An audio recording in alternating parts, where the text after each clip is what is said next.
Also, when he was evil, when he was his doppelganger, and Ernest was Jim Varney, he was hot. He was as fuck. Yes, I agree. I totally agree.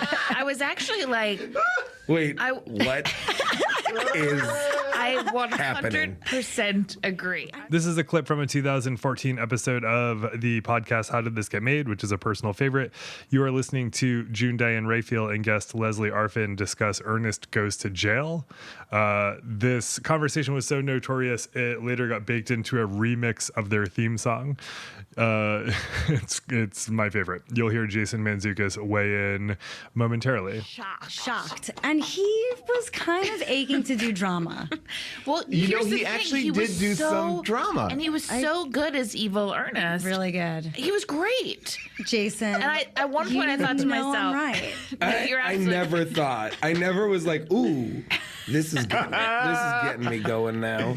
I was shocked, and at one point I thought to myself, is he really attractive? And I thought he was oozing sexuality. Totally. Oozing? Yes. Oozing sexuality. Yes. Jim Ernest. In the I agree. In Ernest? Okay, I just want to make sure. In Ernest Goes to Jail, there was a character that was oozing sexuality for you. Yes. Yeah. Wow. All right. Thank you to How Did This Get Made and host Paul Scheer for letting us use that clip. I feel like it's the perfect entry to this episode. You are listening to Nashville Demystified. Here we try to better understand the city, its history, its quirks, its people, and its culture, one conversation at a time. Nashville Demystified is sponsored by Knack Factory, a video content and production company with offices based here in the city, and by We Own This Town, a collection of podcasts produced by Nashvillians. There are a bunch of great podcasts on that network. Go and check them out. Dive in with any of them. You'll find something for you, we assure. Today we talk with Daniel Butler, who has a long, rich history in the city of Nashville. He's from here, and he moved to New York in the 60s before coming back in the 70s and finding the city to be wildly different.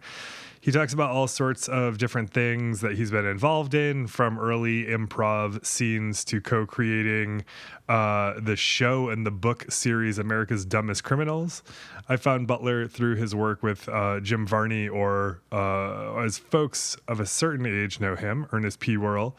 More on that in a few. We also talk with the great Jenny Lyn Gardner, who is one of the founding members of Della, the Grammy-nominated Della, just a really fabulous and fantastic band that is incredible. And they sort of have traveled the world. They have been to all different places on the marriage of their music. They've played with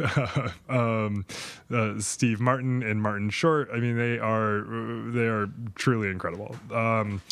She also has a solo project of her own. We talk about how Nashville shapes her music and process, and how she and her approach have changed since coming here 10 years ago. Like I said, I came across Daniel Butler by coming across Ernest. I asked a Reddit Nashville group to share some of their favorite alternative histories of the city, and someone recalled having been around for the filming of Ernest Goes to Camp. Another Redditor suggested that I get in touch with Daniel Butler, who had written for the Ernest films and TV shows and some of the earliest movies before they had a national audience. And then he was there throughout the whole run. For people who don't know, Ernest P. Worrell was a character created by the Nashville advertising agency called Cardin and Cherry, and was used in various television campaigns. The character was a creation of director and ad man John Cherry, who created the character based on a friend of his father. He was kind of an everyman, well-intended, big-hearted, quasi-redneck, I guess, who was talking to a character off-screen who he called Vern, and usually he was talking about the benefits of whatever product he was engaged with. He was portrayed by Lexingtonian Jim Varney, who was living in Nashville and involved in performance and stand-up through the 70s and the 80s. Through a series of movies and eventually kids' television series, the character found national and even international notoriety, and was, for a long time, he was everywhere. Ernest was a character that really, I mean, it sounds maybe hyperbolic, but he was known by everyone of a particular generation. Daniel Butler was a writer on many of those films and on that TV show, and he shares his experiences there and in Nashville over the decades here. But first, like I said, I'm stoked to talk with Jenni Lyn, and I'm glad she was able to come onto the show and talk about her work, her experiences as a musician, her life here in Nashville. I mean, she has had an extraordinary career so far. As I said, she's one of the founding members of Della, a Grammy-nominated band that has been truly everywhere. They've been to over 30 different countries. And as I said earlier, I am extraordinarily jealous at their proximity to getting to play with Steve Martin and Martin Short. They just are everywhere. They do a lot, and they make a lot of incredible things. And they are presently doing that right now. They're recording a new album. Gardner released her own album back called Burn Another Candle in 2017. Here she discusses that, what it's like working with a band, what it's like working on her own, and what she's hoping to accomplish in the near future. How did you end up here? The music scene. Yeah. Yeah. I'd always wanted to move here. And I moved here when I was like 21. Mm-hmm. And I stayed for 3 years and then moved back. I moved to Boston when I joined Della. Right on. And then on a whim. And I was like, I'll just stay for the summer. And that ended up being 3 years. And then after the third winter, I was like, I can't do another New England winter. Yeah. I have to go back south. And Nashville made the most sense because I was Della was traveling a ton and needed it close by airport and music scene. So that's hard. Like I'll run into people who are moving to New England for the first time, and I think that when they're like, oh, like how bad are the winters? And I think people are really looking for someone to tell them that it's going to be okay. Mm-hmm. And I also think it's important for someone to tell them it might not be okay. Yeah, totally. Winter is brutal. They're so brutal. Like I had no idea. I was so green. It just naive about the whole thing. And the first year it was fun and exciting. The second year I was like, oh, this kind of sucks. And then the third year I was like, get me out of here. Yeah, absolutely. I can't. Yeah, it's like you give up if you're coming down from New England, you give up winter, which is nice in a big way, and you pick up like bugs and tornadoes. Mm-hmm. Yeah. It's so true. That's your trade. Or hurricanes if you're further towards the water. It's so true. Oh my gosh. Sorry, please. Oh, I was just going to add, like, I was like, when I was in Boston, we were in the city, I was living in Cambridge, and I was just like shoveling snow for the first time in my life and getting all this great exercise, but also being like, where do I put the snow?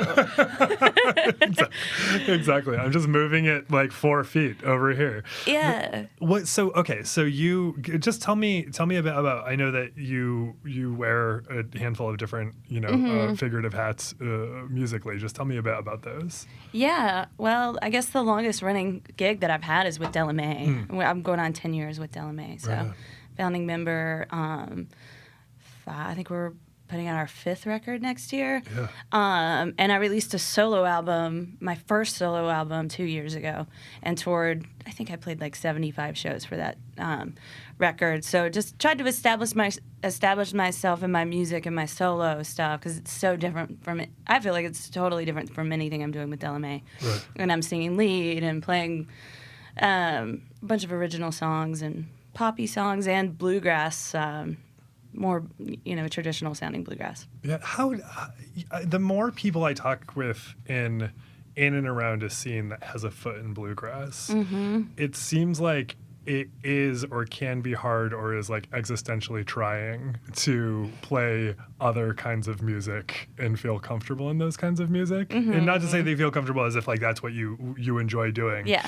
But like because bluegrass is so traditional, sort of like structurally traditional, it seems like it can be difficult to play other things. Can you tell me, is that your experience or what is that? I mean, it can be, but like because I'm a girl, like I automatically can't play traditional music. That is an amazing thing to say. Like I remember one time Della got this like bad review and someone was like, they sang Big Spike Hammer and E and the originals and B flat. And we're just like, we don't have low voices. Like, we're not going to sing the same key. Sure. Duh. Yeah. You know? So that's liberating in a way. Yeah. Yeah, we're automatically not traditionalists. And I mean, we could like try to sound traditional, but it just wouldn't work. Right. Because our voices are in different ranges. Yeah. Do you I mean, I feel like, did you get that more at the start than you've gotten that recently? I don't know. I think people, like our fans that accept us, bluegrass fans and just any fan, I think they love what we do, and they, right. You know, it's not really been a major thing, really. Yeah. Here and there, we get a little bit of chin music or whatever. It's just, yeah, we just don't pay it any attention. Yeah, and how has it gone going from being in Della Mae for a long time? Mm-hmm. I mean, I think a lot of people I know haven't been in a band for 10 years. Yeah. How has it been to establish yourself with what you're doing? So fun. Yeah. Oh my gosh. It's like almost a guilty pleasure. And I was totally scared. Don't get me wrong. Like, I was really freaked out, like, oh my gosh, I'm doing this thing and I'm putting myself out there. But it was a better reception than I expected and just really fun and inspiring. And I'm ready to make another record as soon as possible, but I just have to get a little more money and I have a concept for it. And, you know, I have to also get a little bit of time because I've just put out a record with Della Mae and just recorded another record with Della Mae. But I plan to keep making solo records, but because it's so fun for me and I love the creative process. And it literally took up 24/7 for almost a year or more leading up to recording the record, from writing the music to putting the shows together to putting the band together for the recordings and the concept for the ideas for the record and just everything that went with it was so time consuming, but I love that. I like being busy and have something to focus on. Yeah, and I don't know what the process is of putting something together with a band. And I mean, it seems like with Della Mae, y'all have been together and around each other for a while. Yeah. So I imagine just like structurally, it must be nice to, on some level, to just be like, I am going to make this decision. Yeah, it is. One of the things that I love about Della Mae is we all have a say, and you know, we wait to hear what people think and about every decision, and I will be the first to if I don't have a strong opinion about something, I will quickly say I don't have a strong opinion. If someone else does, go for it. Mm-hmm. But with music, you know, we all have a say in it, and it can be exhausting waiting to hear from everyone on every decision. So when it came time to produce my own record and make that record, the solo record, it was cool to just be like, okay, this is what I want, and this is the sounds that I want. And I've been around Nashville long enough, and I knew who I wanted to play on the record. I've been around Nashville getting to know and hear different musicians. So in my mind, the songs that I wanted to record, I knew who I wanted to play on the record because of knowing my friends' and peers' abilities. Yeah. Can you talk a bit about that process? Like, what is it like? Because this show is very much about understanding like who people are in Nashville and how they are in Nashville. Yeah. So what is it like to record a record here, and why be? I mean, it seems like the answer is a no-brainer, but like, why be here to be a musician who's putting together new music? Yeah. It can be a million different things, and every record is different, and the process can be different for anyone. For me, I produced the record, and I hired really great musicians that I trusted, and I knew their abilities. Like I was saying, like you know what people are capable of. Not everything that they're capable of. Musicians surprise you all the time, but I don't know. I guess for me, just being around, I go to see a lot of live music. I jam. I get together with other people to play music, and for me, listening and hearing and knowing people that are playing, like if I go to a honky-tonk downtown, if I go to Layla's on Broadway, a lot of times I'll know the players on stage. I'll know them by name. We'll have either a history of friendship or a time that we've played music together, or a time we've been on stage together.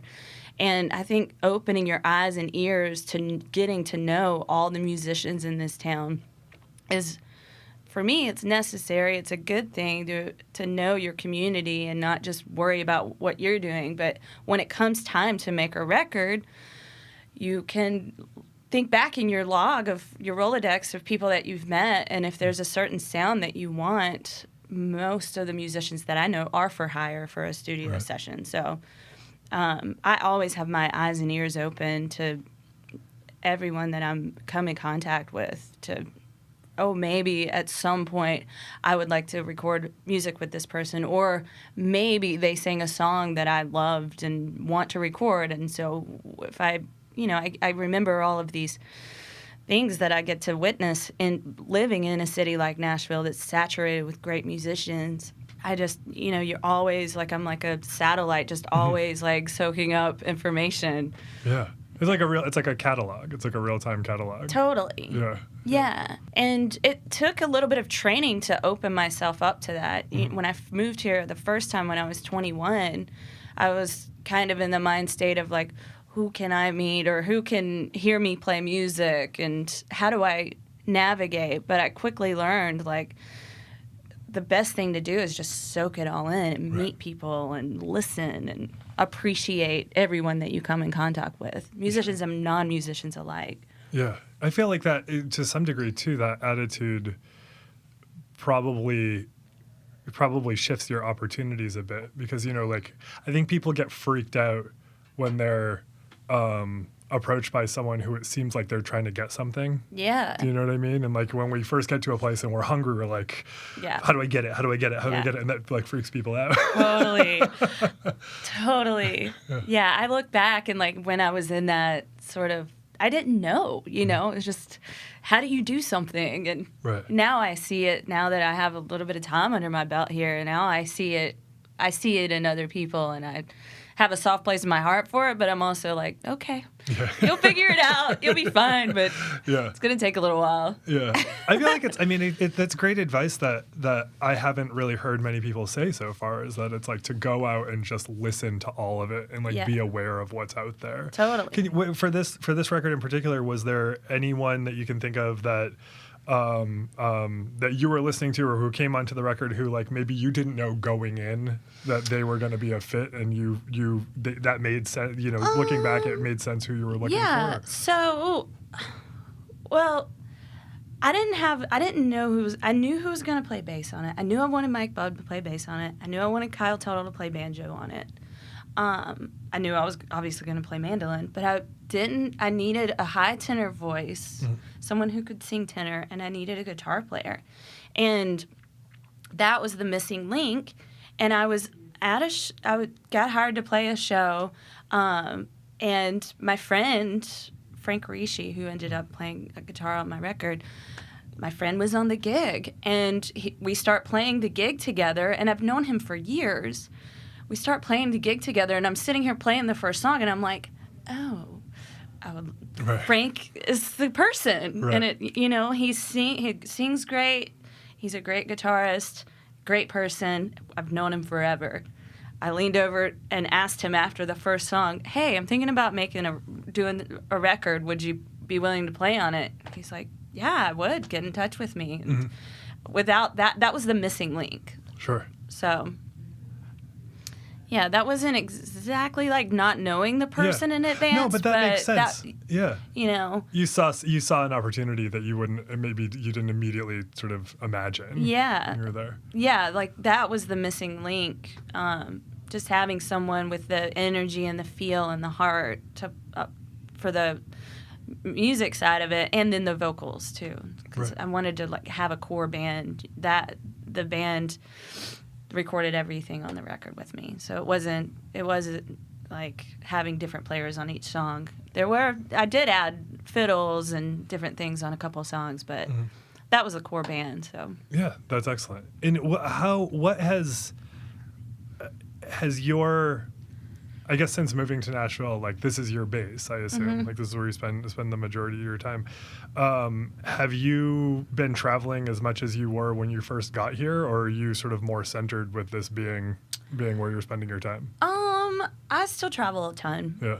Yeah, I like the variety of being gone, and then I have gigs that I play when I'm in town. I'm lucky to get calls to play gigs. I play Layla's on Monday nights with the Grassaholics when I'm in town, usually, and I get calls for different gigs around town, which is great. And sometimes I get to go play the Opry, which is amazing. And I go to a ton of shows, and I try to support my friends that are touring through town. But I still am. I've been over the winter. And during the last few months, I've been recording in town with Della Mae, so I have been home more. But I don't know. I guess after living here for so long, you make relationships, and if Nashville's the kind of city, if you embrace the city, it will embrace you back, and the people, and even the staff at the bars and such that I go to and hang out at, I get to know them and I care about them and I have their numbers in my cell phone, and I, if something's going wrong in their life or they're sick, I check in on them, and then in turn I've played gigs before at like places around town that I regularly play with other musicians, and I feel like everyone in the so if I'm playing at a venue and there's a bar staff and there's a bar back and there's a band and there's a door person, it's like, okay, we're the entertainment tonight, but it takes the entire staff to make it work. So getting to know everyone in the scene, I think, is really important. Yeah.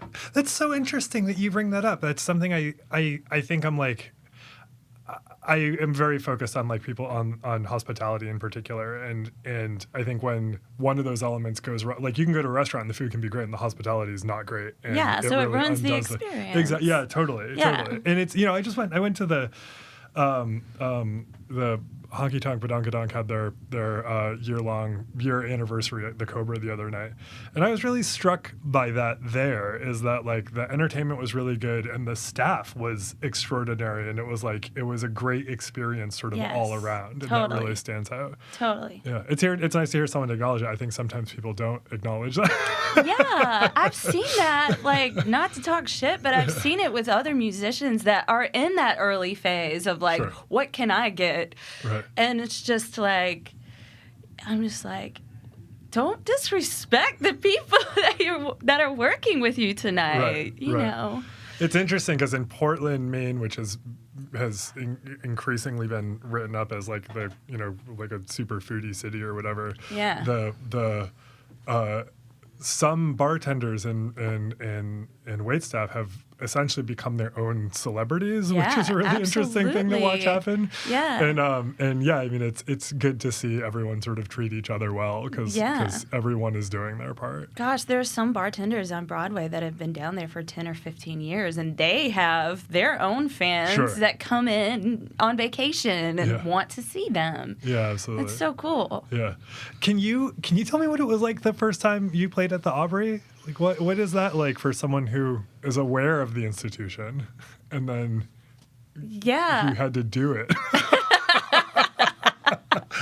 Nerve-wracking, exciting, and you have your whole family and all your friends, so you have to turn your phone off because you can't focus on anything because everyone's so excited for you. But yeah, it's the best, and every time I get to do it, I try to just focus and not let it get in my head because it is an institution and it's such an honor. Yeah, I try to enjoy all those moments, and not get too freaked out about it and just enjoy it and hope that I can come back and do it again. Yeah. Yeah, I had Brittany House on, who I'm friendly with, and I asked her that question, and I think I was like, "Were there any ghosts there?" And she's like, "Yeah, there's ghosts." For sure, the Ryman, absolutely. Yeah, just full of heroic ghosts. Yeah, for sure. And I mean, you knowing where you go with Della Mae in particular. I mean, you travel to places I think a lot of people don't necessarily even think of traveling to. Yeah, for sure. How has that changed you since when you started the band? I mean, you've been to a lot of places. Yeah, we've been to a lot of places and gotten exposed to many different cultures that I would have never even thought of having the opportunity. to do. I mean, it's changed me. It's changed me extremely. Like, also opened my mind.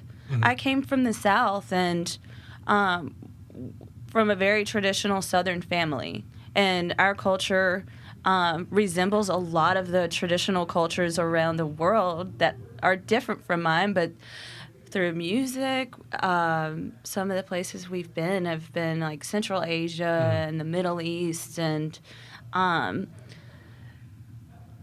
found that the human experience and human nature, at the core, we all want the same things. We all have our versions of soul food. We all have our versions of folk music, and we're all so much more similar than anyone lets on, it seems like. Yeah. But the experience of being able to experience, for example, a Muslim family's, like just a dinner with a Muslim family, for example, sitting down and wearing a hijab and sitting down and sharing food and song and prayer. It's such an honor, and it's so amazing for me to get to experience that. And I want to, I just want to let people know, like, we're so much more similar than it seems, just our cultures are a little bit different, but everyone loves soul food and everyone loves good music and everyone loves to, feel their spirit awaken. Sure.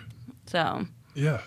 I mean, it's like that's a gift to have that, to have created that opportunity. Gift. I wish that everyone could just, I was talking about this last night at Bluegrass Wednesday nights with my friend Evan, who has traveled a ton. He grew up traveling with his family.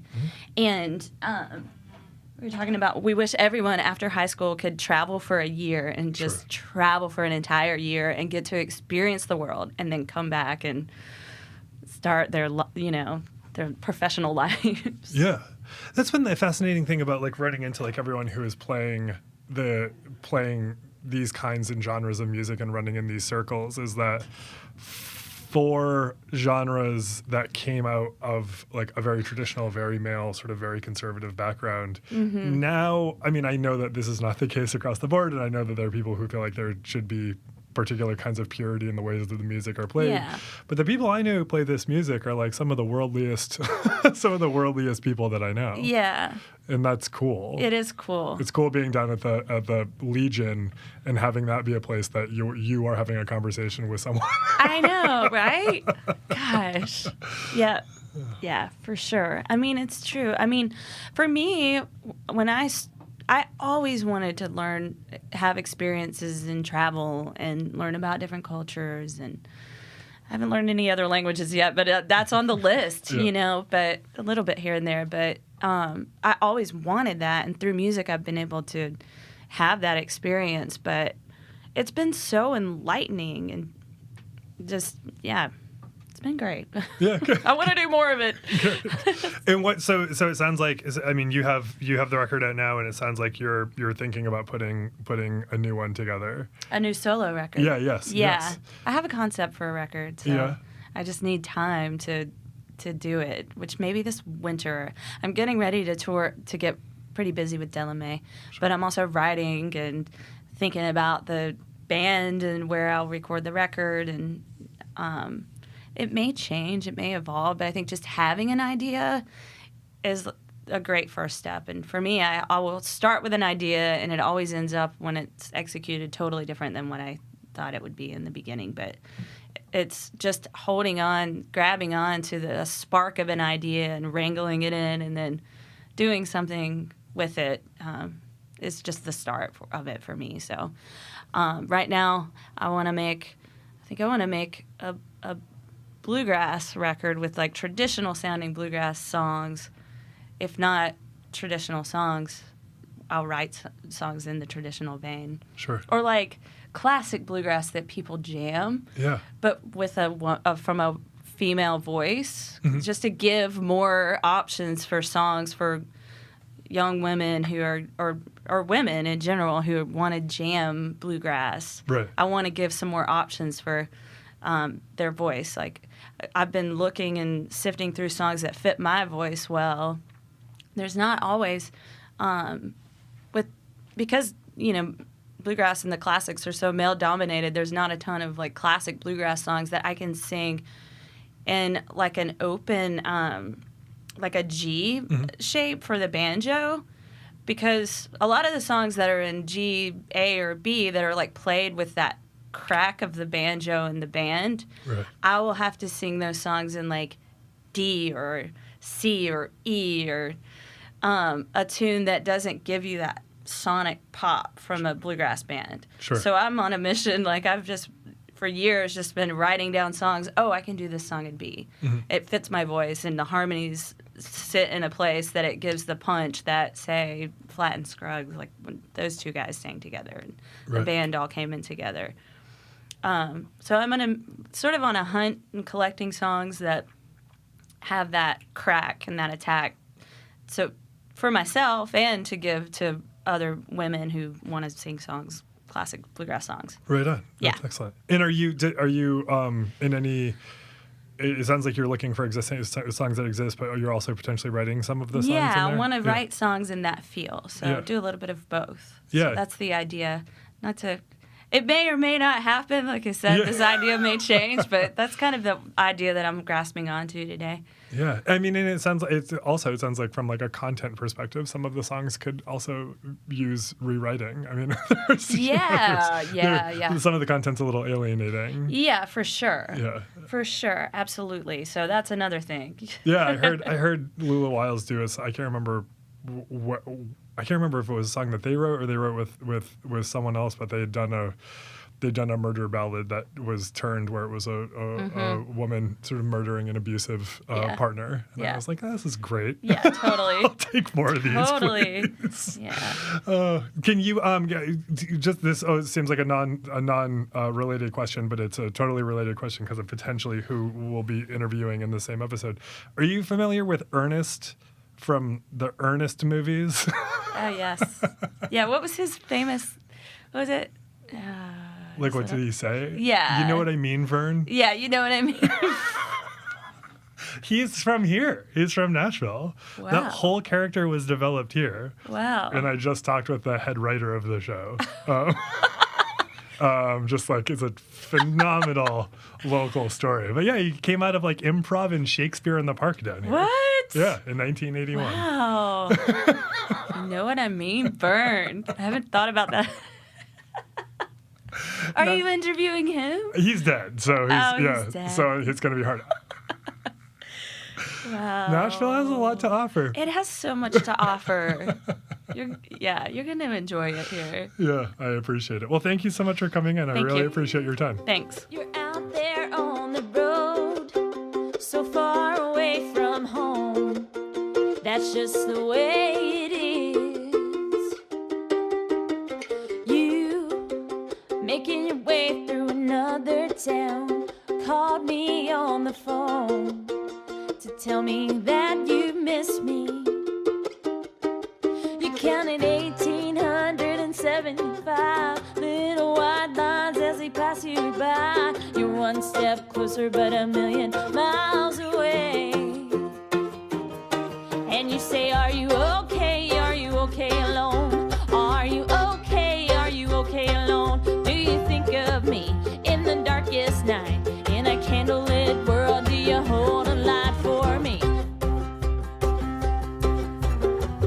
Thank you so much. Thanks again to Jenni Lyn for coming on. You can find her everywhere where people are on the internet. You know how to spell Della Mae, DELLAMAE, and you can also find her at JENNILYN Gardner. She's on Instagram. She has a website. she's on all of the places people are on the internet. Okay, let's get into Daniel Butler. Quickly, nobody at the studio on the day that I recorded this gave me a heads up there would be heavy construction that day, so you're going to hear a lot of that here at the end of this interview. It's muffled, but it's definitely there. I want to thank Daniel for dealing with that like a champion. He has been in broadcast for 1 million years, as he would assure you. So he was really great, and I am grateful to him for bearing with it. And yeah, before we do that, remember to like us, review the podcast on anywhere you listen, follow on Instagram and Twitter. How do I want to deface Facebook today? I didn't really plan for this. We are on the late career Ernest movie that is Facebook. You can find us there. Please do all of the things on the internet. I appreciate you listening. This is Nashville Demystified. You're about to listen to Daniel Butler. I ran for John J. Hooker, for the office of John J. Hooker. I had a comedy group here in Nashville called Gonzo Theater, right? And I would go into the Kroger's in Belmead, and here's this guy with this straw hat and the big red tie, and everybody's coming up to him and saying, "Hi, how are you? Oh, how are you? Good to see you." And he was just a bon vivant, the definition of just this big, larger-than-life, good-living guy. Sure. Who did not appear to have a job, okay? And he had run for every major office since I was born in Tennessee. I always did John J. Hooker for governor, John J. Hooker for... He never won. But he was on all the local stations doing his play-by-play of all the elections. Sure. So I said, I want his job. You know, I want everybody to know me and like me, and I want to be called an expert on everything. Right. And not hold a job.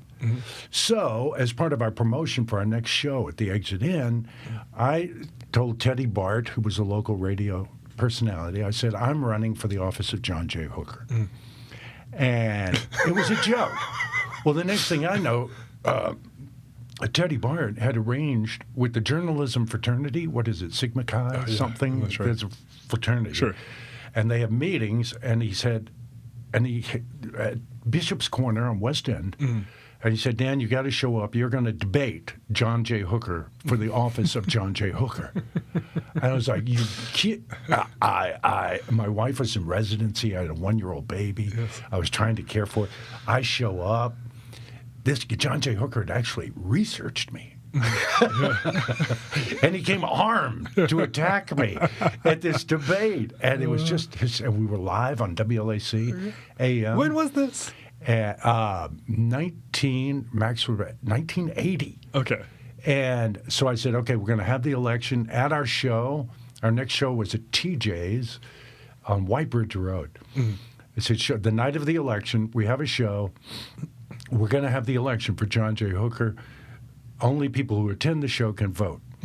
So as the evening goes on, and he's going to come in after his wrap-up on television of the evening's election, and he comes in with his wife at the time, and I realized I was going to win the election, and I didn't want to because I wanted to get him up on stage. So I told Ezra, my partner, Ezra Eichelberger, I said, rig the election. He has to win.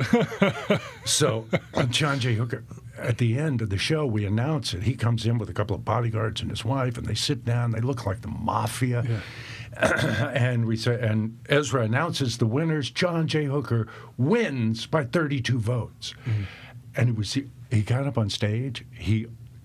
Tears in his eyes, and he could not speak. And he said, "This has never happened to me. Oh my gosh. I have never won an election, and I'm speechless." Oh, gosh. Oh my gosh! And it was an amazing night. Yeah, it was right after he'd been in Reds. Did he the get film it? Reds with Warren Beatty. Oh, yes, yeah. And he came to. I had done a bit part in a movie, Country Gold, I think it was. And he came by my dressing room after I had announced I was running for him and just scared the hell out of me. I digress. I'm sorry. No, that's fantastic. I mean, that's so when I came across your name, I was looking for that kind of history of Nashville. And someone on Reddit said had spoken about Jim Varney's history here, and they said and it turns out a lot of people have proximity to that history, like a lot of kids who went to the camp, and a lot of everybody in town was 1 degree of separation from Ernest. I mean, come on. And so your name came up, and they graciously, I don't even know who this person is, but they graciously were I want their name. Okay, I will find out later. But they graciously got us in touch and said, I absolutely had to talk with you. And I'm glad that that's the case, because it seems like, outside of just the proximity of your work on Ernest, you've done so much. It's been a remarkable life. Yeah. But it's interesting. When I was coming up, when I moved back to Nashville, and I began to do Shakespeare in the Park and ensemble theater company, it was Nashville had just become Music City, USA. See, and now everything, all of the projects and films and television shows that were brought here were country music related. Right. And it was really frustrating to writers and talent in Nashville that were not country. Right. And what are we going to do? Yeah. And so I was always trying, and there were a bunch of us, the creatives in Nashville, who were always trying to break out to do something other, not country music related. Mm-hmm. Ernest was a redneck. Yeah, right. So he was country related. Right. And then eventually America's Dumbest Criminals was perhaps too rural. Yeah, you were looking As around. It turns out. You were looking around at what was happening.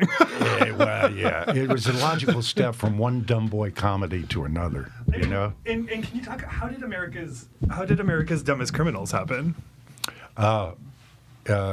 Quite simply, Vic Rumor, who was one of my greatest bosses, who owned part of WLAC at the time and put me on the radio there, was Stephen Wesley Bridgewater. He started Cascom, which was a video clip, like stock images video. Sure. And he did a home video that he advertised in the back of Parade magazine, VHS. And it was about near-death experiences, people who had seen the white light and come back. Right. And he sold 1 million of them. Mm-hmm. So Vic called me up and said, "Hey, Butler, why don't you do a home video, man?" Vic was from southern Mississippi. And I said, okay, Vic, sure. He said, I'll give you $30,000. You do a 1-hour home video, and I'll sell it in Parade magazine. So I called a couple of buddies, Alan Ray and Leland Gregory, writers. Yeah. We met at Bongo Java down in Belmont in the back room, and we're sitting there going, what can we do? What can we do? What's hot? What's not? It was 1994, and the hottest show on television was Cops and America's Most Wanted. Right. And every Saturday night, my wife and I would have date night. And my 12-year-old son, I would get to, for the first time, we let him babysit 4-year-old little brother. Mm-hmm. And we'd go out to dinner for about an hour and a half and come right back home. Well, they would watch Cops and America's Most Wanted. So when we got home, they were terrified. They were like, "Close the door! Right. Close the door! He's out there." "No, Dad, there's a guy. He's a murderer. And it was just like, "Whoa, guys, slow down! No, he's not out there. All right." Yeah. And I tried to convince them that, they're criminals are not around every corner. They're not geniuses, and you don't need to be afraid. And when we were sitting around back there in Bongo Java, we're going, wait, what about America's Least Wanted? Right. What about the people who catch themselves? Right. And that's how it began. And we were really going to do, we were just going to make it up. Mm-hmm. It was going to be total comedy, not based on reality. And so we thought, well, we need a real cop to host the show. Right. So we had auditions for real cops here in Nashville at the Vanderbilt Los Plaza. Well, these guys, they came in, and even though they'd been in shootouts, high-speed chases, and everything else, when you put a camera on a cop, they're like, hello, I'm Sergeant Tom. And it's like, dude, relax. Right. Okay, we're just talking, all right? So I would say, look, hey, tell me about the dumbest guy you ever arrested, or the worst excuse you ever heard. What about that? Did anybody ever just catch themselves and they go, "Oh, dude, one time I had this guy," and and then they started to open up. Yeah. And we realized after that audition, wait a minute, we don't have to make this stuff up. Right. We don't have to break our, butts writing. Right. They have all the stories. Yeah. So we got in my van with me and 3 other guys, sound man, cameraman, Alan, one of the writers, and we just got in my van and we ran around the Southeast, walking into police stations and saying, hey, we want to interview your officers about the dumbest criminals they ever met. Right. And that's how that got started. Yeah. Yeah. Yeah, and it worked.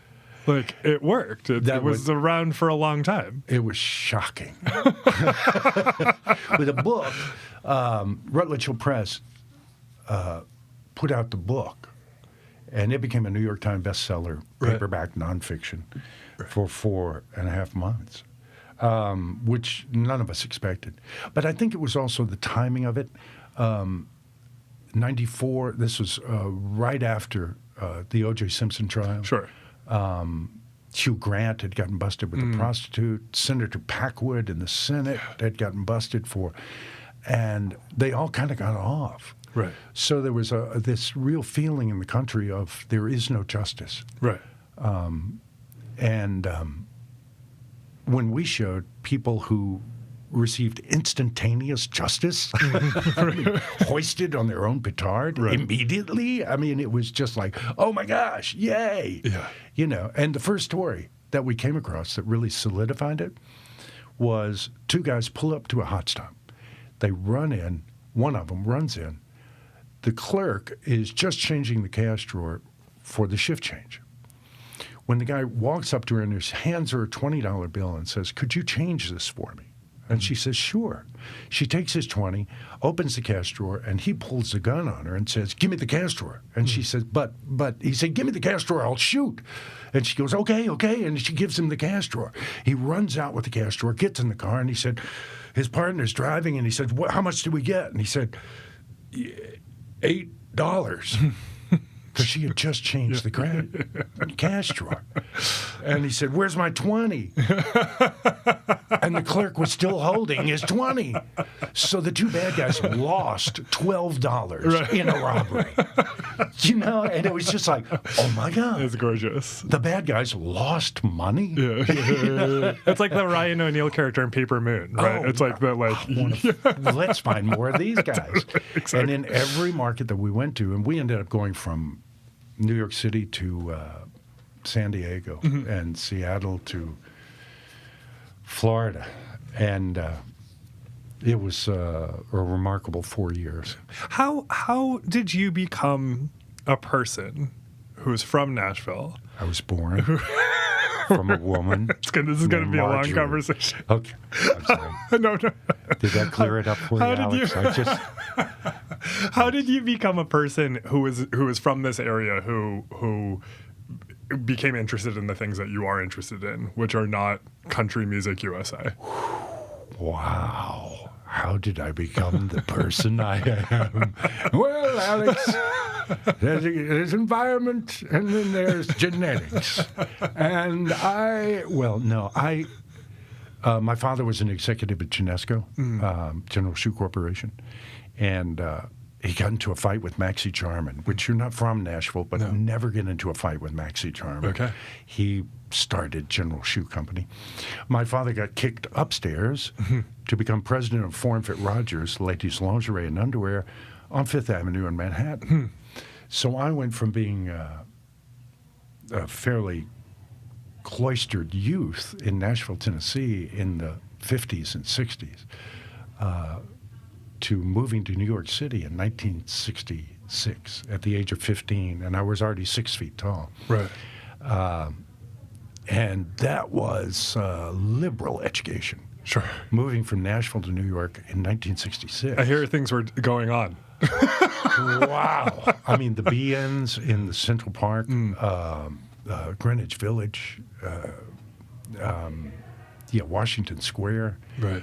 And it was just such a culture shock for me at that period in time. The moratoriums at the United Nations, where I heard Martin Luther King speak on the same podium with Stokely Carmichael, which never happened. Right. And just all of that going on in New York. The first disco, the Cheetah Disco in Times Square. And at the same time, being ushered into my father's office, where now he's running a ladies' lingerie and underwear company, right? And I'm 16, and models walk in with fitters and designers. And these are women in bras and panties. Right. In my father's office, okay, and they're like poking on the model, saying, "Well, see, the pooch is up right here, so we need to." And I was just like, "Golly, golly, Dad, you got a swell job." So it really was sort of Gomer Pyle in New York. But I was exposed to so much. My parents sent me to a prep school in Connecticut, because their basic knowledge of New York at the time was West Side Story. Sure. So they thought if I remained in the city, I would become a shark or a jet. All the way.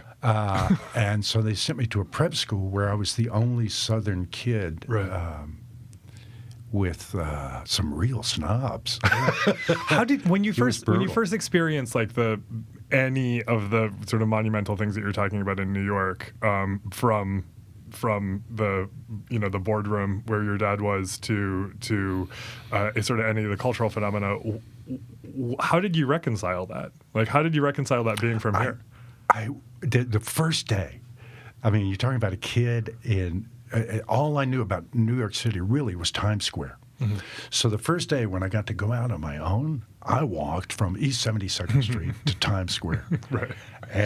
And when I was walking through Times Square in 1966, there was a young black man, very slight, thin, walking with an older white gentleman, looked like my father.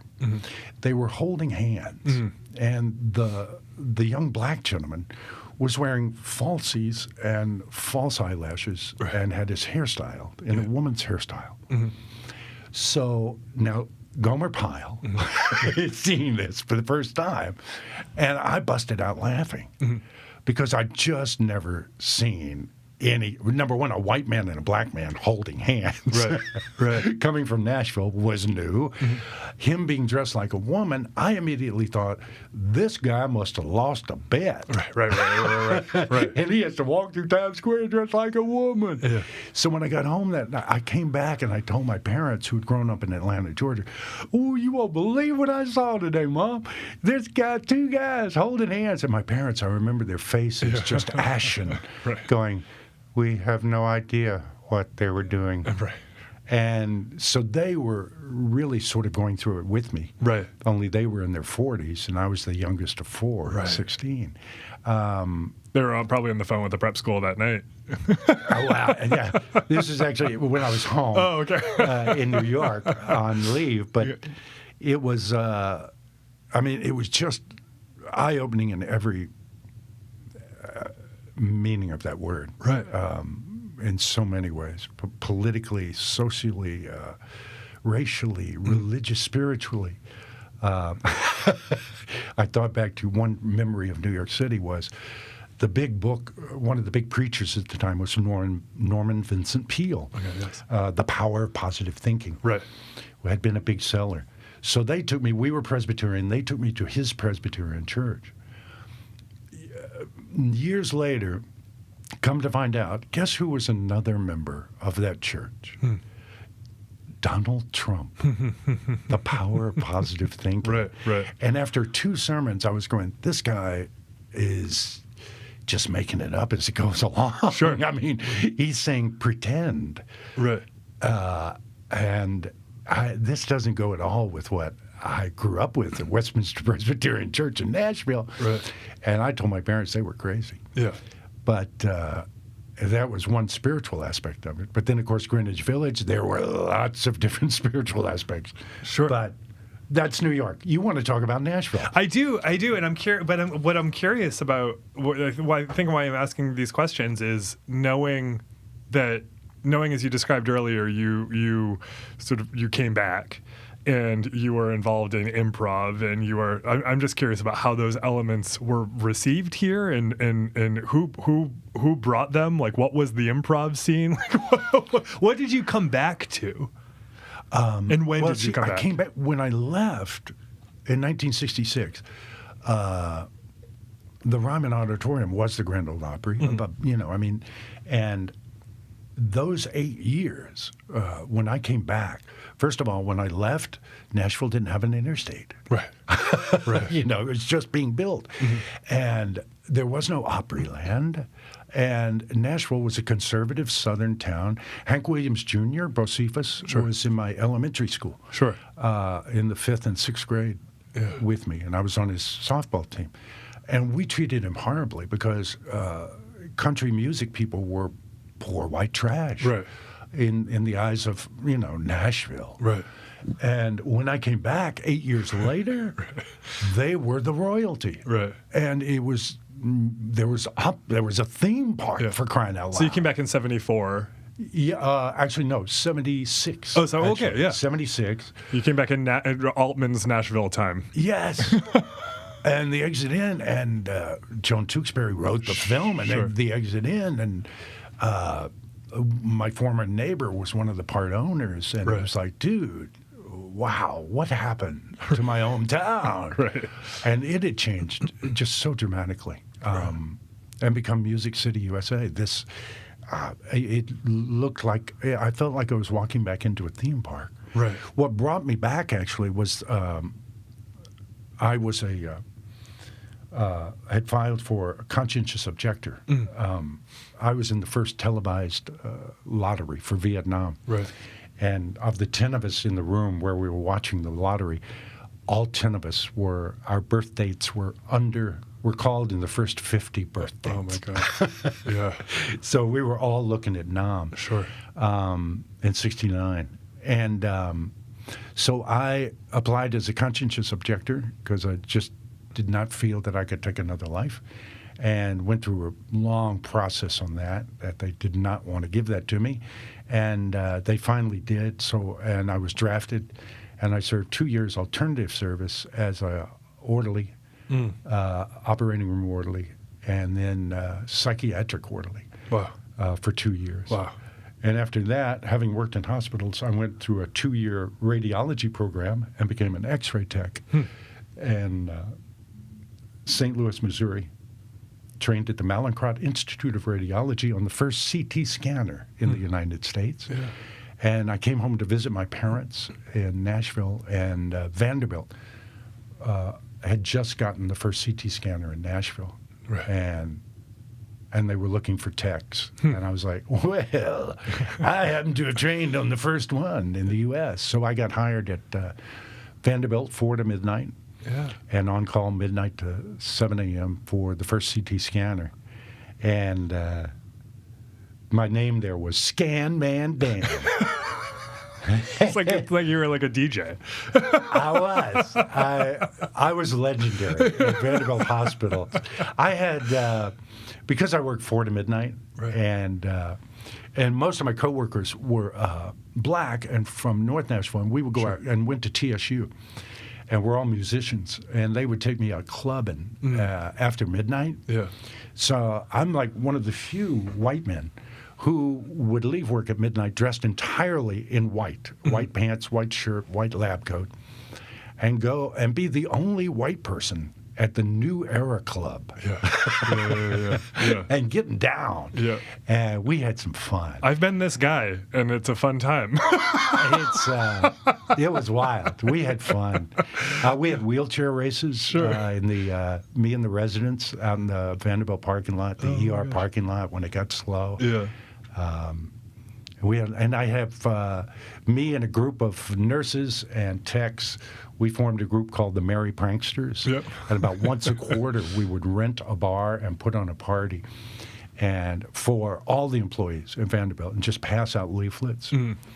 And it was the only time I ever saw a neurosurgeon sitting at a bar with a guy from housekeeping, drinking, and talking about those patients, man. Oh, man.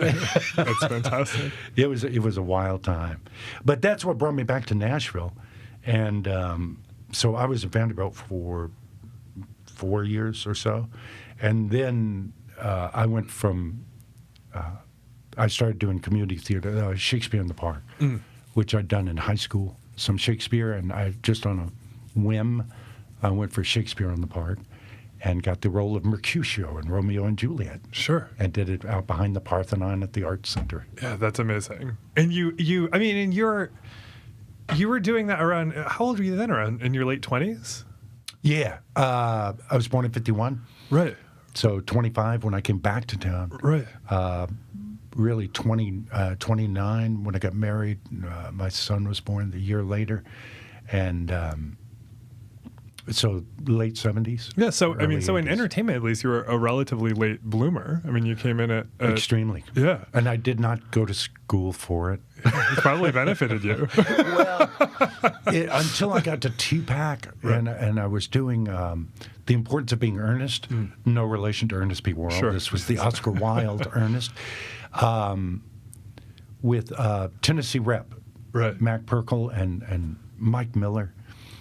And they had this director from L.A., and I was cast as Algernon, and being on stage in a 2,000-seat theater and playing schools during the day, school groups, was an amazing experience. And I learned a great deal from that production and that director and the Tennessee Rep, an amazing group of people, very talented. They made me wish I had gone to school. Yeah. And they schooled me. Yeah. Well, that's good. You were receptive, and that's important. Shoot, buddy. You get up on that stage, you'll be receptive. So how did you meet Jim Varney? And who was Jim Varney? How did you meet him? Well, I mean, Varney, he was doing stand-up, at the Exit Inn. And I'd seen him as Sergeant Glory, which was an earlier character that he did for Carnegie Jury, specifically for Purity Dairies here. And with the World Drill Sergeant. He was a drill sergeant, and he was drilling milkmen at their trucks. And so I'd seen that. Coke Sam's and Jim May, who ran studio productions down in the Gulch.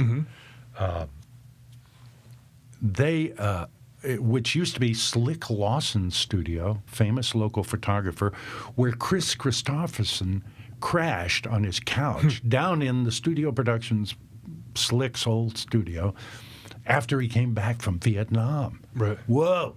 I can show you the spot.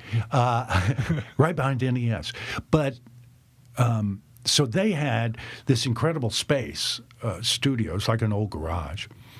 And we had this comedy troupe, Gonzo Theater. And Jim and Coke and Buster, John Cherry, after a day of shooting Ernest, came to the Exit Inn and saw our show. Right. Coke had seen us once before, when we were March 325 Union. But that's the night that Buster and Jim and Coke saw us. And Coke and Jim May were doing a pilot for cable with the guy who did Chicken Man on the radio. Sure. Years ago, I've forgotten his name. But he was doing a comedy pilot for HBO. And this was 80, 81, called Traveling Light. And we shot a pilot with Coke and Jim for Chicken Man called Traveling Light. It never went anywhere. But Coke and Jim let us set up in studio productions down in the Gulch, and we started doing our shows down there. You had to turn right there at the old Hippodrome, the Tennessean newspaper, to get down there to it. And in 1981, 82, this was not an area of town that normal people went to. Sure. And never at night on Friday and Saturday. So I had to we did all sorts of free publicity, the noon show, every local show we could. And a buddy of mine, who I went to grammar school with, Miles Maley, I said, Miles, he was really getting into painting now. I said, Miles, I need some signs to put on Broadway to direct people off of Broadway down to Gonzo Theater. It's studio productions. And I'll buy you some sheets of plywood, okay? And I just need an arrow and the word Gonzo, okay? So I buy 4 by 8 sheets of plywood. I give them to Miles Maley. This is 82, 81. Miles paints these incredible. There's an audience of people. There's Gonzo is on a theater curtain, and there's a big arrow. and he paints 4 of them with the arrows going different. So I can put them. We strapped them on telephone poles every Friday and Saturday nights, and the arrows would point you to it. And Miles Maley, and he did his first wearable art, I think, were Gonzo Theater T-shirts that we sold during intermission. Right, that's fantastic. And unfortunately, we ended up at about a year and a half later, we had to make a stage, and we used the Miles Maley original signs to build our stage. So they're literally in there. They'd be worth $10,000 each now, but hey. You had to use it for the art. It's for the art. We had to make do. And what was Varney like? Like what was? I mean, he was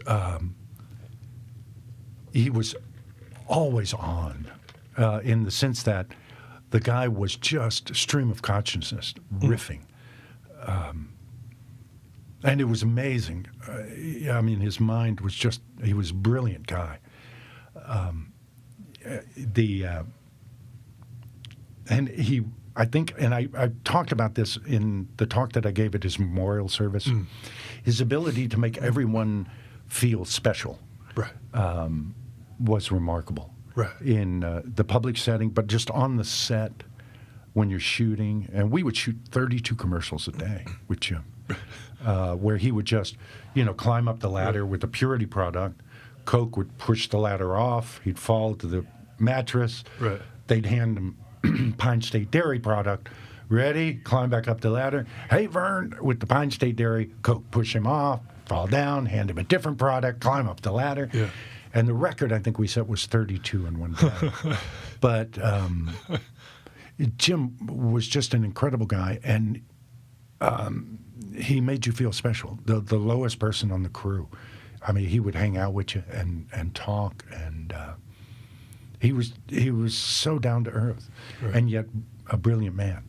I grew up with that character. In Maine. In Maine, yeah. Really? Right, because there was a TV show, right? There was a TV show. Hey, Vern, it's Ernest, right. CBS. Right. And I grew up with that character, and I remember it feeling like this was a person you knew, right? Like that this was a person who was addressing you, and that was the beautiful thing about the mechanism of talking to Vern. And the camera being Vern. Right, exactly. Yeah. But also it felt like he felt at that time, and I think it's interesting to be able to like remember this as a child, which means it made quite an impression, is that it felt like this is a person who accepted you, which is a very hard thing I think to do genuinely. Yeah. And it sounds like that was who he was. Yeah, he really was. And it's the television show was interesting because you brought that up. At the time, we were in a 6-picture development deal with Disney,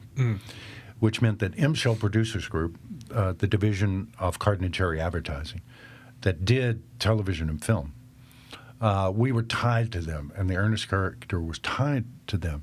So when DIC, who provided children's content for all the networks, came to us and said, we want to do an Ernest TV show. Disney said, no, you can't, because you're married to the mouse. Right. Is what they said. And Buster said, so no. You don't have all rights to the Ernest character. And they said, well, all right, we have rights to the Ernest character doing a linear story. Okay. Beginning, middle, and end. Oh. So they're like, okay. So we go back to DIC and CBS, and I was director of motion picture and television development for M Show Producers Group, and said, okay, we can't do a story for your TV show. So what if we do a bunch of sketches around one topic? And there's no beginning, middle, and end. It's just a sketch show. Sure. And they said, great, okay, all right. And told Disney, yeah, it's not a story. It's just sketches, random sketches. That's brilliant. Hence the food show, scary stuff show. And so we'd pick a topic and just go with that. They did ended up, I mean, there was going to be a bake-off at the beginning of the show, and at the end of the show, there was a bake-off. Sure. So it kind of had a beginning, middle, and end, but don't tell Disney. Right. No, they should not find out. I mean, and for that time, too, when I was a kid in the 80s, and I don't know, I think that show must have been in the late 80s, early 90s, it was funny because a lot of the content for kids there wasn't a ton of content for kids, so it was just mixed. So like there'd be like you could watch SCTV as a kid. It was just like on like reruns or whatever. One of my favorites. Oh, just the best. Yeah. And then Steakhouse. Right. Oh my God. I'm sorry. Okay, we digress. And then there's Ernest, and it all feels like it fit together in that sort of weird mishmash universe because it was sketch. I'm realizing now that you were making a sketch show. Yeah, which was for kids. Which was what the Gonzo Theater was here in Nashville. Right. We were basically doing Saturday Night Live without the cameras. Yeah. And that was Ernest. It was interesting to me in doing the Ernest thing at that time. All of the other writers, their children, they either did not have children or were bachelors, or their children were grown. And I was the only person in the writers group who had school-age children. Right. So I mean, the other writers didn't know what a trapper keeper was. Sure. They were 3-ring binder guys. Right, all right? Right. So, but I'm buying school supplies. I'm a Cub Scout den father. I'm doing all that stuff. So I'm like, no, guys, no. Hey, wait. Yeah. And I kept trying to bring them back to today's children. Sure. And it was, I remember when we looked at the topic, scary things, food, what's big to children this age, and and like scary things. Okay, we're going to do goblins and ghosts and that. And it was like, wait a minute, wait. That's not Ernest. Right. That's Disney, that's Addams Family, that's all that other stuff. But what's scary to Ernest? Going to the dentist. Right. The boogeyman under my bed, the attic. Yeah. It was what's really scary to children, what's really scary to Ernest. And so I think that's looking at him as a Charlie Chaplin, everyman innocent, redneck. Right. He said, watch this, and launches himself out of a giant slingshot. I mean, but what's, where is his innocence? And the fact that he had a heart. The biggest scene for Disney, Disney insisted there must be heart in every movie. Where's the heart? So that's why you see in Ernest Goes to Camp, Ernest singing to a turtle. Right. That was the heart. Yeah. Pokey, and so yeah, it was very bizarre. What was your first Ernest-based project? I was getting Buster John Cherry invited me to come sit in on a writing session. Right.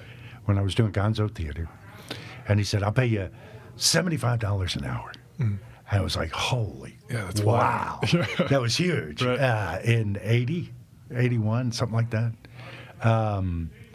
And of course, I just, for the whole day before, I was just cranking out ideas.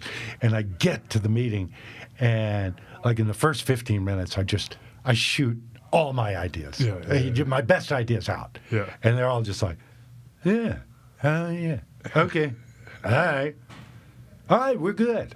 And I was only there for about 20 minutes. Right. And Buster said, I'll pay you for the whole hour. Yeah. And he gave me a check for $75. Yeah. And I did 2 of the commercials that I submitted that day were running 10 years later. Right. Yeah, they really got high ROI on that hour. I began to learn. Hey, wait a minute. Yeah. If I'm getting paid by the hour, not by the spot, and we were contract for hire, and we were salaried employees. Right. So we cranked it out, buddy. Yeah. What were your big takeaways from doing that work around the Ernest character? Like what? I mean, it seems like that's such a unique opportunity. I can't there are so few opportunities like that one. Maybe like, Paul Rubens' Pee-wee. There's where people get to sort of develop and work on a universe and create a universe over time. Yeah, it's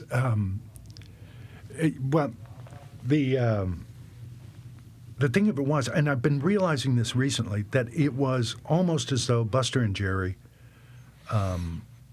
were creating their own internet. Okay? Right. Because they were faced with, Ernest had been out in a handful of markets, maybe 20. And General Motors came to them and said, hey, we like this guy Ernest. We want him to represent GMC trucks for 1 year nationally. We'll give you $1 million. And this was 81, something like that. And Buster and Jerry were just like, well, wait a minute. Yeah. And they decided no. And they said, no, we're going to go market by market, small business by small business instead. We're not going to just take the money and run and do 1 year and blow out this character nationally. Right. We're just going to go market by market and stay with the paradigm that we've set up. Yeah. Where you're working with, a dairy, a car dealership, in that town, and customizing the spots to them. Right. So it and in the same sense, and we're talking about shooting a commercial. Much like you're doing right now. Right. We were shooting commercials with friends in the boss's house, using things found around the house. Yeah. And then selling it market by market. Right. And thank God we had Roy Leitner, an amazing sales guy who was retired. He was already 65, but he went market by market. And he did his homework. He knew their business better than they did. Right. And went in. He told them, at first, people will be shocked and repelled by Ernest and complain. But within 3 weeks, they'll be laughing and coming in and saying, when are you going to play that commercial again? I got to get my brother-in-law to see it. Right. And Roy Leitner just rolled it out. But it was that sense of a children's crusade. Yeah. This is crazy. We were shooting with a film camera with a wide-angle lens up in the guy's face. Right. We were shooting at night with a flashlight on his face. Yeah. No budget, down and dirty. And what can we make out of this? Right. And it was literally making it up as you go along. And because it was such a family, Jerry and Buster were the dads. Lynn Johnston, who organized everything, was the mom. And we were all the kids. Yeah. And it was jump to it, and we had to pull it off. And you had to be a jack of all the trades. Right. For us to pull this off. And we did. So you were crew, you were props, you were, run, get coffee, cup of tea. Everybody did everything. And we had to pull it off. Yeah. So it was very much like your generation, what you're doing now, in terms of just starting with an idea and building market by market, customer by customer. Right. And if it clicks, it clicks. Yeah. And it did. For a long time. For a long time. But it was, actually, you went back to, we feel like he's somebody everybody knows. Right. And it was, growing up in the South, I've got redneck, now this is going on the internet. I have Southern relatives, some of whom remind me a great deal of Ernest. We all did. All of the people in the Ernest crew and family. Right. We all knew these people. Ernest was our neighbor. He was our cousin. He was our uncle. Right. And when Jim passed away, and we had the memorial service here at the War Memorial Auditorium, but then they had a family funeral when he was laid to rest up in Kentucky. And the bizarre thing about it was that as Jim's relatives got up to speak, we saw every one of his characters. Right.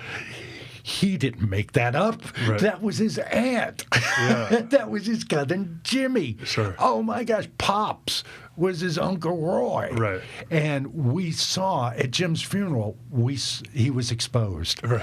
He had stolen all of his material from his relatives. Yeah. And so Ernest was people he knew. Right. And he grew up with. Right. You know?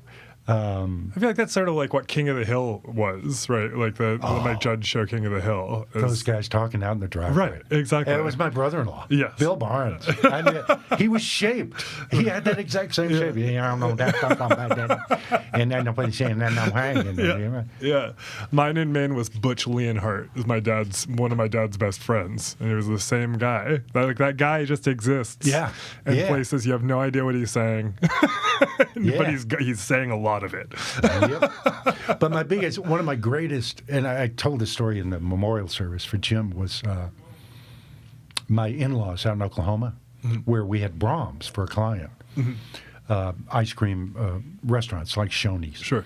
And we went. They just thought I was a bum. My in-laws, they didn't like me. I had long hair. It was, but they loved Ernest. Right. And after I'd gone for that first writing session, I told them, "Hey, I wrote for Ernest." And and my stock rose, man. Yeah. So we go out with the new baby to Oklahoma to visit my in-laws, and my father-in-law said, "I want you to take me to meet Ernest.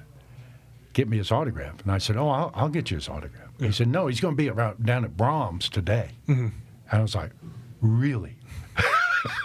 And I'd only met the guy, Jim, like 2 times. He wasn't in the writer's session. Right.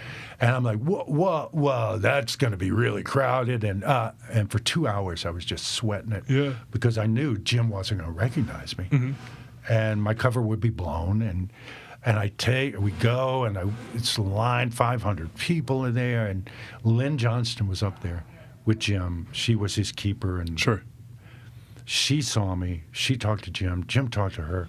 "Mr. Butler, get your butt up here." And he called me That's up so sweet. and saved my life. That's and so sweet. Told my father-in-law I was going to be writing movies for Disney, which I had not heard. And but Jewel Trevor Dowdy, my father-in-law, who was a high school principal and everything else, I stole a line from him for Ernest. Right. And and I told Jim, "This is the guy."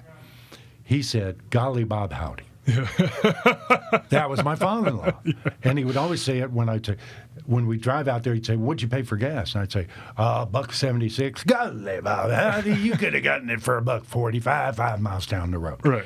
He was always giving me crap when he said, "Golly Bob Howdy, I can't believe you did that." But it turns out when I got back, when I first told my father-in-law on the phone, I said, "Hey, Ernest is going to say your line." He said, What do you mean my line?" I said, I wrote "Golly Bob Howdy" into an Ernest commercial, and he's going to say it. They're shooting it tomorrow. And he said, "I never said that in my life." And I said, "No, what do you mean? You're who I heard it from." And he said, "You heard wrong, boy. I say Golly Bum Howdy."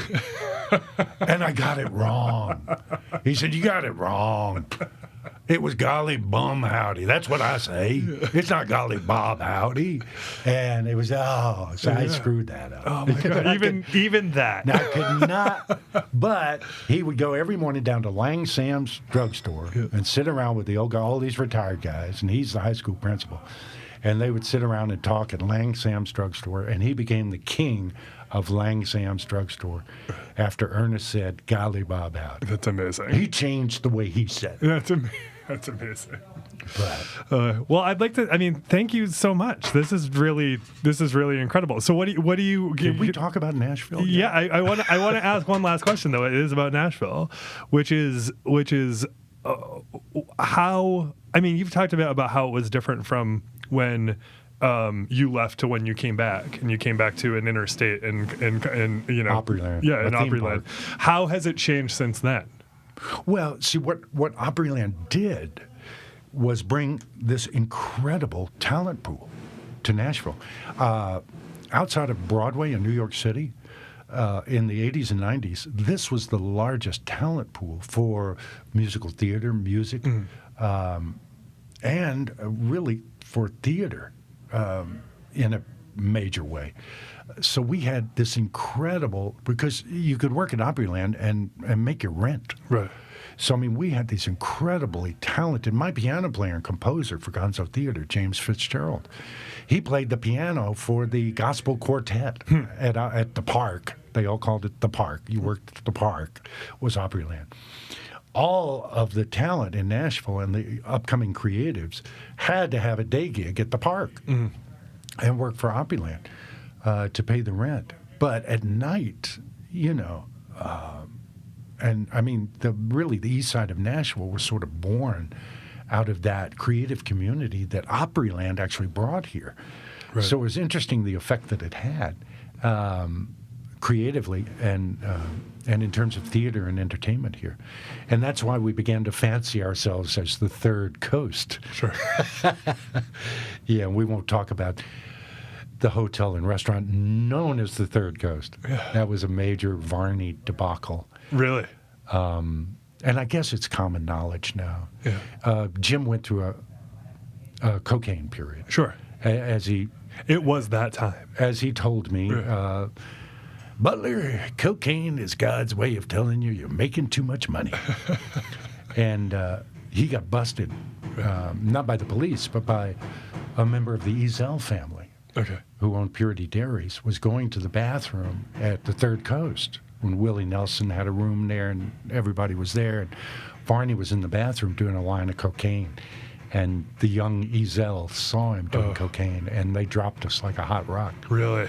Yeah. Yeah. That's not purity. Oh, my gosh. Yeah. And Jim went through treatment and everything and got past it. Yeah. He became addicted to coffee and chocolate after that, which was almost as bad for those of us around him. Yeah. Right before I went on the State Fair tour with him, which was totally bizarre. But Nashville became a creative center, thanks to becoming a theme park. Yeah. I've never thought about the fact that it was that theme park was employing people, right? Like who then could make that living and then make their night living. Yeah, and I think one of the reasons Gonzo Theater became a hit, one of our first bits was we did Opryland. Welcome to Opryland. We treated it as a cult. Yes. So the tourists who came out there were talking to the staff and we were like, welcome to Music City. And they were like these robotic cult members. Right. The mother, MLT. So making fun of Opryland actually gave us a name. I'm sure. And I'm sure they loved it. Yeah, no. It was owned by the Okies back then. Right. I've forgotten their names, but a couple from Edmonds, Oklahoma. And, wild time. Well, thank you so much for taking the time. I appreciate it. And thank you for enduring whatever construction is happening in here right now that I was not aware of. Was that? I thought that was my stomach. Oh, my gosh. I thought that was a chili. Whoosh, thank gosh. I appreciate it, Dan. Thank you. Thank you, Alex.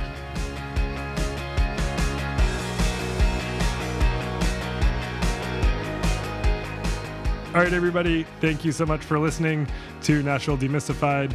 Again, I'm Alex Steed. Thanks for coming. Jesse LaFontaine does all of the audio-related things for our episodes. I mean, that's not necessarily true. He makes the audio that I very shoddily put together sound good, and he puts it all in listenable form, and we really appreciate him for that. Thanks to Tim Burns for our show-specific illustrations.